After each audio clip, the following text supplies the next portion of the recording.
Hello guys, প্রচণ্ড গরমে কলিজা ঠান্ডা করা পাকা আমের পুডিং বানিয়ে ফেললাম। তো দেখেন, দেখতেও কত সুন্দর হয়েছে, খেতেও মাশাআল্লাহ অনেক সুন্দর ছিল। পুডিংটা বানানোর জন্য প্রথমে ফ্রেশ 2টা পাকা আম নিয়ে নিব। নিয়ে খুব ভালোভাবে ধুয়ে এটাকে আমি খুব ভালোভাবে ছিলে নিব। আমটা ছেলা হয়ে গেলে এটাকে কেটে নিব। কুচি কুচি করে কাটতে হবে এটাকে। কুচি কুচি করে আমটা কেটে নিব। নিয়ে একটি চুলায় একটি প্যান বসিয়ে দিব। দিয়ে পরিমাণ মতো পানি দিয়ে দিব।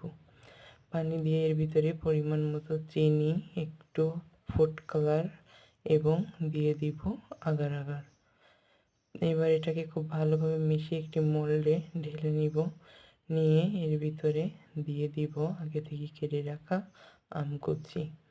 আম কুচিগুলো খুব ভালোভাবে এর ভিতরে দিয়ে দিব। দিয়ে এটার আমি নর্মাল ফ্রিজে রেখে দিব 2 ঘন্টার জন্য।